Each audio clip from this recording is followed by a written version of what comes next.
Morning student.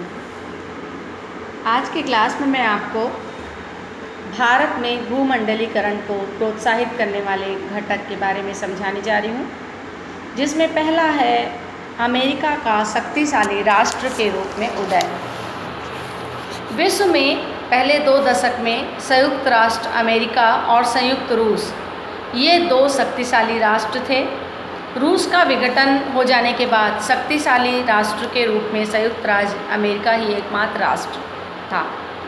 संयुक्त राज्य America जो है, इसकी करेंसी डॉलर है, इसी से विश्व बाजार का संचालन हो रहा है।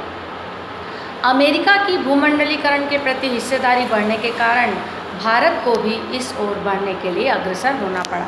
तो ये है भारत में भूमंडलीकरण को प्रोत्साहित करने वाला पहला घटक, अमेरिका का शक्तिशाली राष्ट्र के रूप में उदय। दूसरा है उदारवादी नीतियाँ, लिबरल पॉलिसी। भारत ने विश्वव्यापीकरण या भूमंडलीकरण के लिए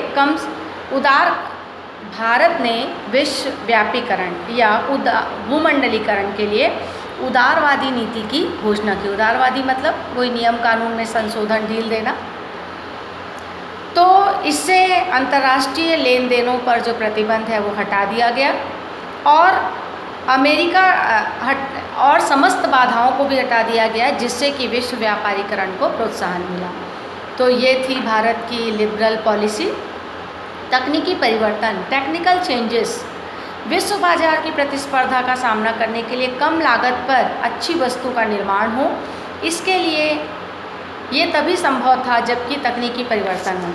तो तकनीकी परिवर्तन के कारण भी विश्व बाजार करने की प्रेरणा मिली। नेक्स्ट है प्रतिस्पर्धा, कंपटीशन। पूंजीवादी अर्थव्यवस्था में प्रतिस्पर्धा का एक विशेष महत्व होता है। यदि उत्पादक को विश्व में प्रतिस्पर्धा का सामना करना है तो उसके लिए उसको नए नए बाजार की खोज करनी पड़ेगी, और भूमंडलीकरण के कारण ही ये प्रोत्साहन उसको मिला।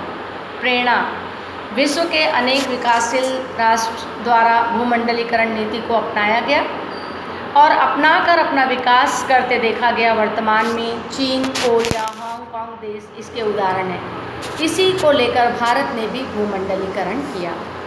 अंतर्राष्ट्रीय दबाव, अगला जो बिंदु है, विश्व स्तर पर व्यापारिक लेन देन को सुनियोजित व नियमित करने के लिए गैट समझौता को अपनाया गया।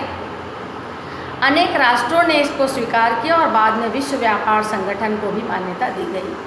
तो ये था बच्चों भूमंडलीकरण को प्रभावित करने वाले तत्व। उसी प्रकार से और भी है कंप्यूटर तकनीक का विकास।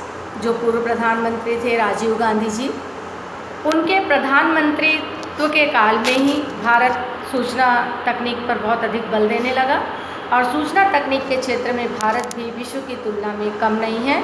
अतः अत्यधिक आधुनिक तकनीक के कारण भी विश्व बाजार की ओर भारत आगे बढ़ने लगा। तो ये था बच्चों भारत में भूमंडलीकरण को प्रोत्साहित करने वाले घटक।